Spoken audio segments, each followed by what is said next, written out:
Hi all and welcome back to the channel. On the bench is a KV-1400UB which has been in my collection for about 20 years.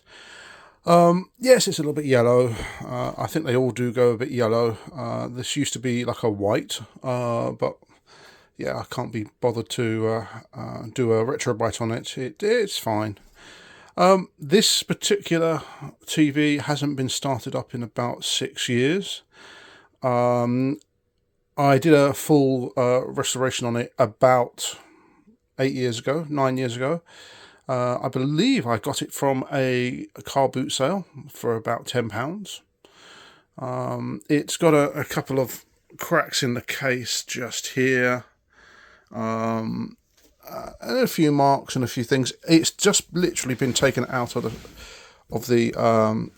loft, so it's still sort of loft dirty. Got a couple of scrapes and things down here. There we go. And it's a heavy old beast.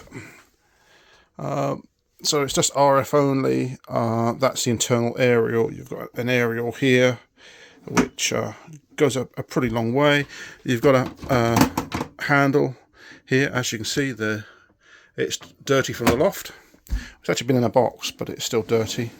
You've got lots of holes for getting to the setup. That's the red, green and blue, the focus, the screen, horizontal stat, the vertical hold and the vertical size.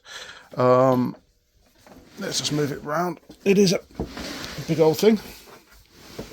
I actually really love these little things. I've had a few of them in my time. I've sold a few on. One poor one got scrambled in the post when I was sending it to to an eBay buyer, and had to refund. That was terrible. It was a beautiful one as well. On the top here, you've got the controls for tuning in. You've got picture controls, color, AFT. And then you've got these touch controls at the top, which you do have problems with these. These get a bit weird. I'll explain later. Volume, power button. Yeah. So yeah, it's a really nice set. I believe it still works. We're going to find out today whether this actually does work. Oh yes, down here is the speaker at the bottom. These are a pretty iconic set from the 1970s. They were used all over TV shows and stuff like that. This is also the TV which was used on the Saturday Swap Shop set in the 1970s and 80s. They had these as background TVs. So yeah, I really do like these. These are great. They can be a pain in the backside to keep going, and also they are a hot chassis set. So with the back off, the chassis is live, connected to the mains. So you have to be careful. Oh yes, I forgot to mention there's a little earpiece thing here to allow up to 2 people to listen to the same TV show. Yeah. So literally this has just come out of storage. It's going to be used, hopefully, if it works, with my, I'm having a gaming night with some friends. I've got about 10 to 15 friends coming round, and every single piece of my collection, my vintage gaming collection, is going to be used. I have noticed that this used to be, is a bit worse than it used to be. These lines and cracking, I don't know whether you can see the lines and cracking. This is actually just the plastic degrading. So at some point, this might actually just fall apart. We've got a couple of one crack there. There's a little crack there. These are all stress cracks. They're just getting old. They're just getting old. So what I'm going to do is I'm going to take the back off. I'm not going to turn it on for a little while yet. It's going to warm up because when you take a TV from a cold environment to a warm environment, you get condensation, and that's pretty bad for any electrical device. In fact, anything you take from a cold environment to a warm environment, you need to let it actually sit there for a while, let the moisture actually evaporate off. So okay, let's just open this up. So this is the inside. It's a lot easier to work on than many of the other mid-70s Sony sets. It's a lot easier, less boards. Still have the H-stat here. We've got the, let's have a quick look. Yeah, this has been a while. All looks pretty good in there. I think this was a reasonably high hour set. It was used quite a bit, but it still had a decent picture when... let's just put that back on. There we go. It was still working quite well when I got it and cleaned it up a little bit. I did do a recap of a lot of these. As you can see, there's a couple of caps there. Oh, in fact, quite a few caps.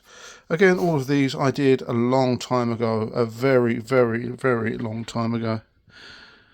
Yeah, all looks good. It's an SCC 193A chassis. The yoke looks good. There's no corrosion on it. That would be the kiss of death if it was. Yeah, I did do a fairly substantial one. I think I did a full recap of this thing, as much as I could. It was a long time ago. It was a long time ago, way before I got into doing YouTube channels and stuff like that. So, okay, what I'm going to do, I want to see whether I can actually test this tube. What is this tube? I've got no idea what it is. Let me see whether I can find the model number of this tube. Got the CRT tester. Got the right socket here. Yep, I think it is time to test this tube and see what happens. So it's it's a 6.3 volt. So let's just turn that offset. There we go. So if we turn that up, then turn the heater voltage to 6.3. Now, it has been a very long time since this tube has been active. It'll be interesting to see what happens. Set the G1 to 50 volts. There we go. So, okay, let's see what cutoff we get. Okay, so we'll set the red cutoff. Ooh, that's not bad. You can normally... Oh, okay. Turn that down. Right, the green cutoff isn't actually... sorry about the glare. The green cutoff isn't actually sitting on 0, even though everything's down. So we might have a short of some kind. So there we go.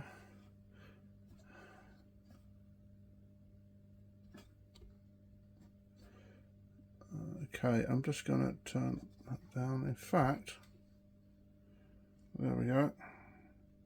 So when I do the blue, the red is also moving as well. The green seems to be permanently up at that. So, okay. Let's see what happens. Well, it says we have a good set. Oh, sorry, we have a good tube.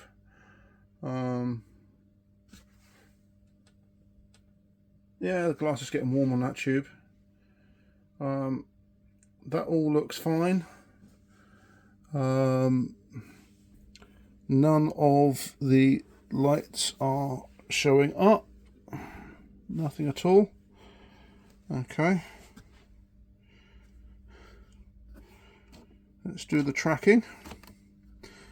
So this will calibrate, and you set the needle to, can you see where it says,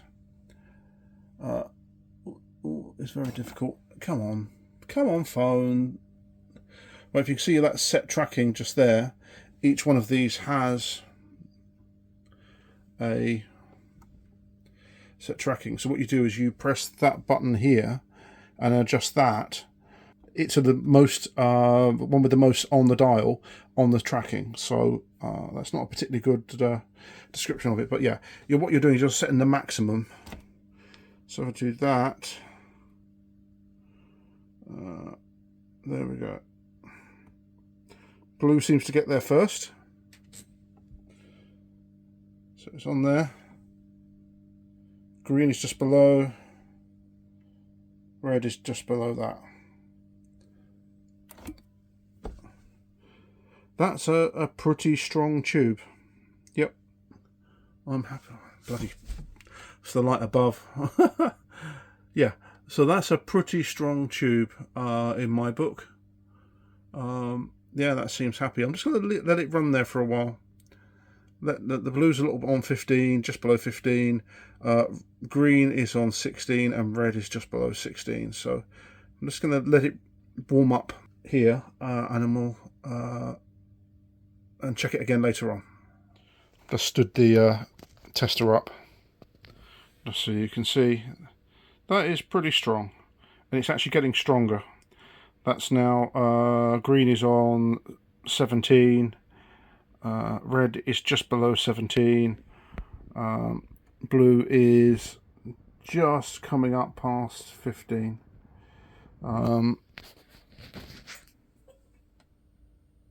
Yeah, the tube is getting warm. Yeah, so the heaters are working. I'm just gonna let it run just for a little while. I just want to basically get those heaters up and running, so so it's actually had, rather than it using the electronics to actually heat it up, and you're getting a surge of power. I want to get this tube actually warm, as if it's been running a little bit. They're buzzing along. Let's check the cutoff. Yeah, the cutoffs come way up. Right, that's cut off all the way down. Completely no cutoff, and we're on just over one notch there. We're at just over 2 notches there, and we're just under 1 notch there. So this is a very strong tube, or it's got an issue.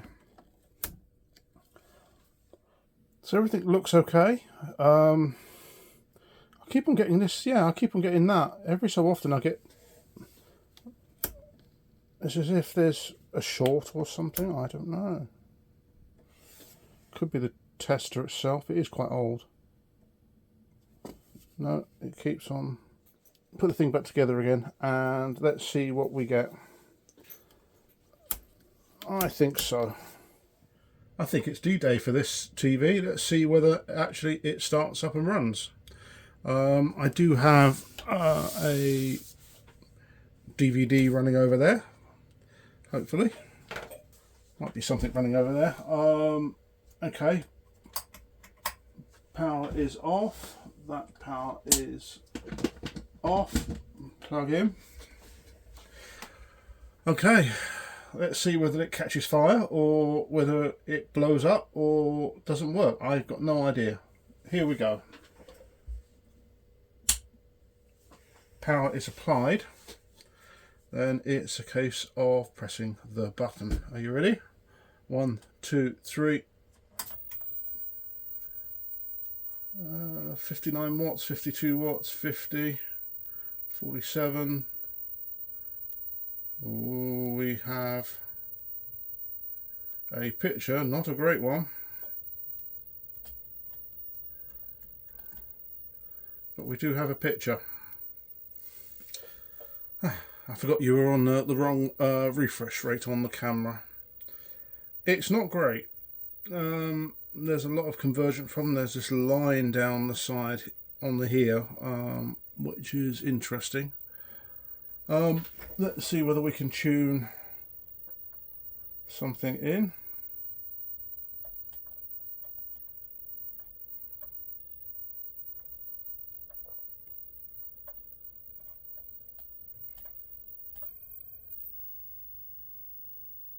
Oh, we have a picture.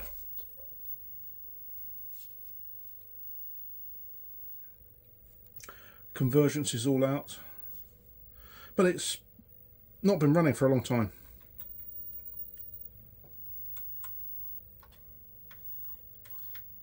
No sound. Could be tuning. It's pretty bad. I'm going to put the test disc in. Rather than put in a ordinary DVD. That's yeah, that's pretty bad. Just turn it round. Let's move it on to, so you can see the convergence up here is off. Let me see whether I can actually get you a closer look.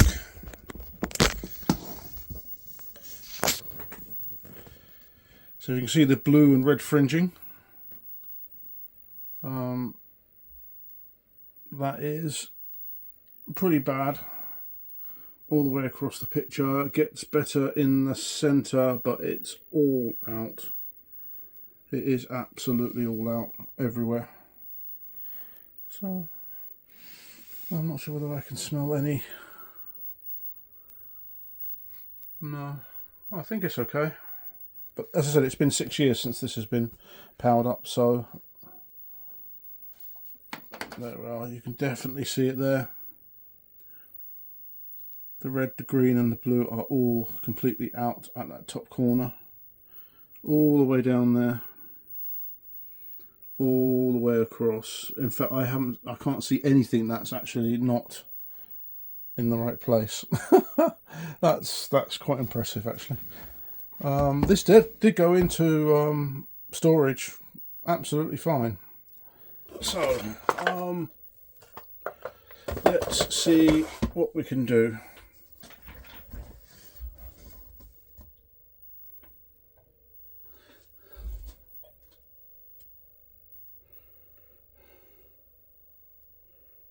There we go.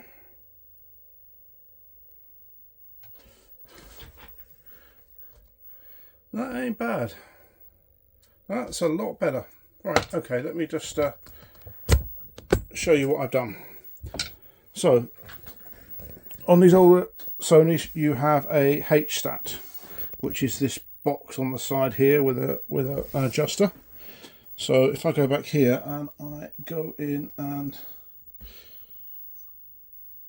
as you can see, you can adjust the convergence just using that H-stat. So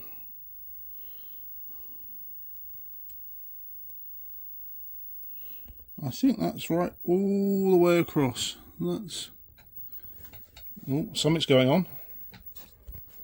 Something's going on.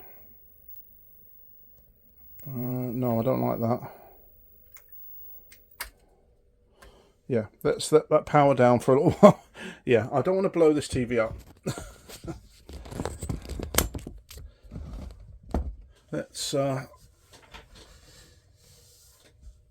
start it up again. We have no sound, so that's a problem we're going to solve.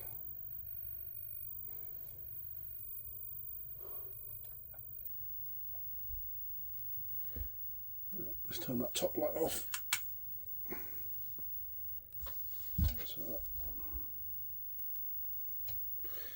Real unstable picture. What's happening is it's ballooning in and out. What you can see just down here, it's actually wobbling in and out. Let me just zoom in.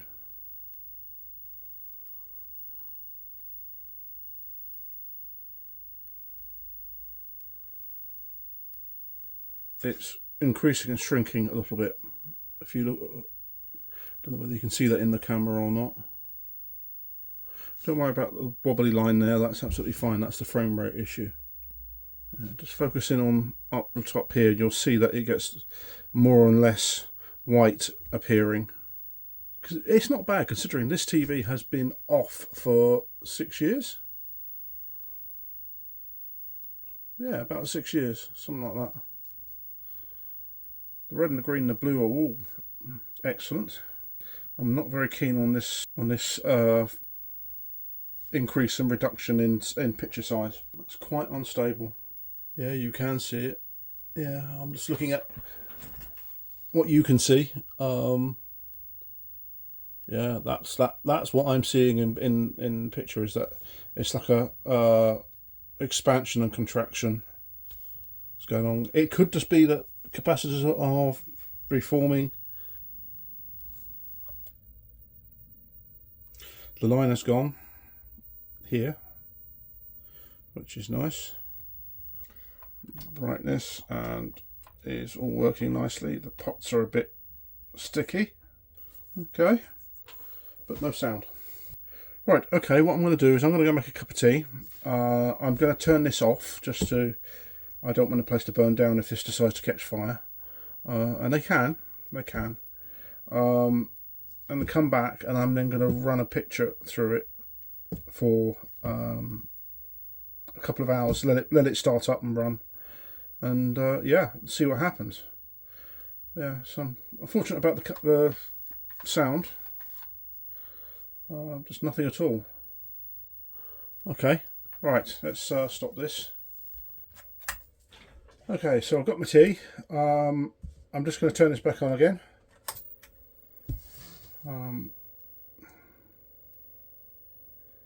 Let's see what happens. Yep, no sound. None whatsoever. So let's play a bit of Ark in Space. Let it run for a little while. Let's see what happens. And yeah, take it from there. If it blows up, I'll show you. But yeah, I do like these little TVs. They've got a really nice picture on them usually, and I might try and get another one. There's one I've got my eye on eBay at the moment, which I might get. But yeah, okay, let's just let that run. So it's been running for a little while. Let me just get closer. The top of the picture, I don't know whether you can see that. Let's see whether I can keep as still as possible. You can see that right at the top of the picture.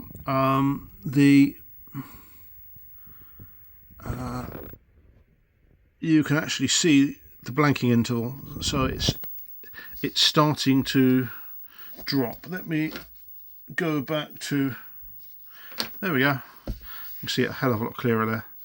So yes, the top of the actual picture is starting to slowly move down as the TV is run. So I think we're going to need to adjust that. Going to keep on letting it run. Again, like the other little Sony TV, which I recently brought down and rejuvenated by starting it up, I can smell squirrel pee, which is from where I stored these TVs in a house, and some squirrels got in. So I can just start to smell that musty smell.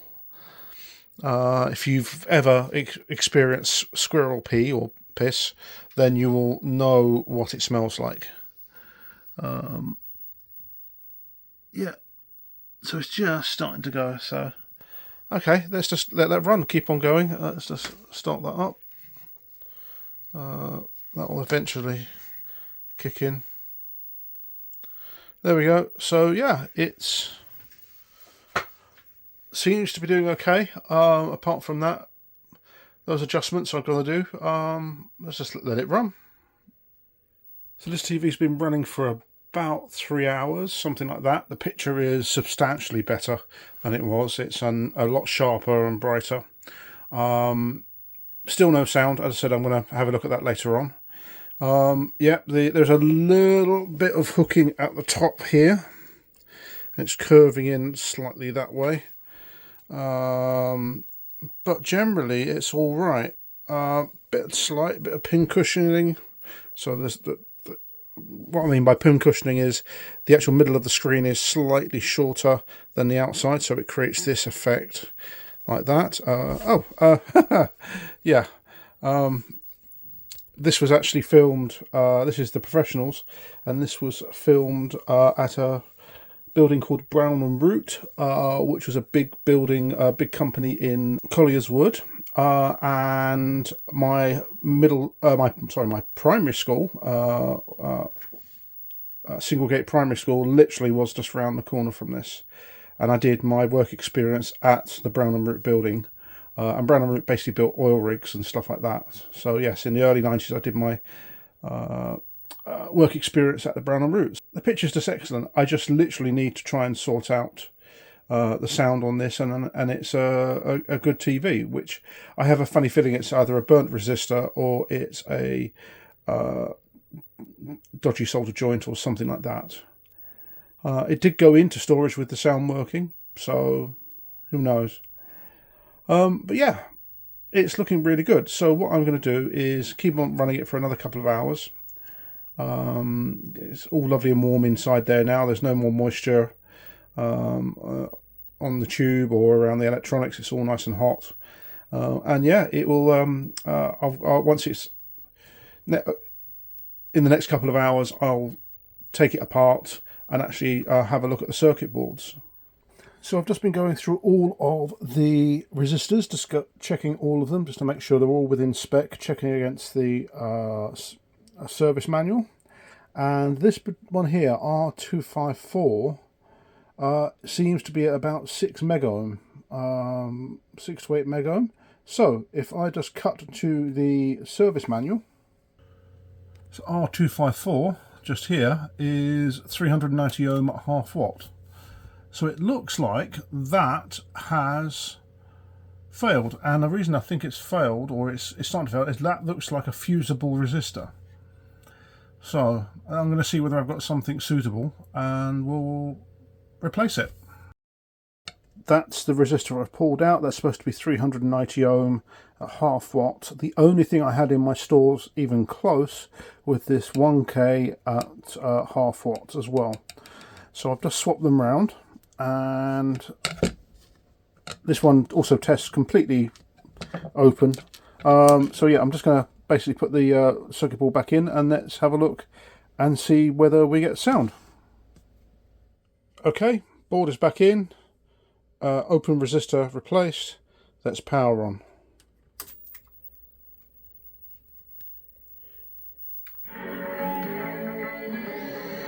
We have sound.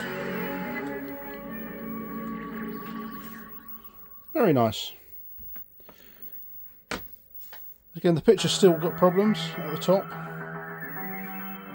but yeah, that seems to work. So yeah, there's no sign of any smoke or anything like that coming from it. Where is it? It's somewhere down there. No, that seems fine.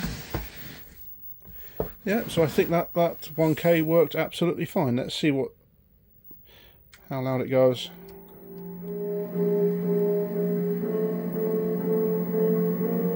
Yep. Yeah, not bad. Not bad. It's cool. So essentially this is working, apart from a few vertical issues, which, yeah, okay, I can sort through that. So we've got the audio back on this. It's generally set up. We've got a bit of curling over at the top of the screen, and I can't seem to get the vertical the full height. Sort of similar to that 1340, that KV-1400 I've got, but in a slightly different way. And also the vertical's also shifted down, so it's not centered up. So yeah, yeah, I'm pleased with that. Pleased with that. Nice fix, nice easy fix.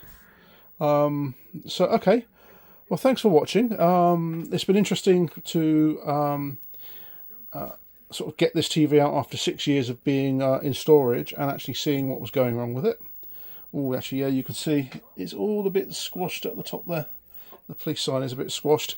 So please, yes, like, share, subscribe if you like this type of content, and I will see you on the next video.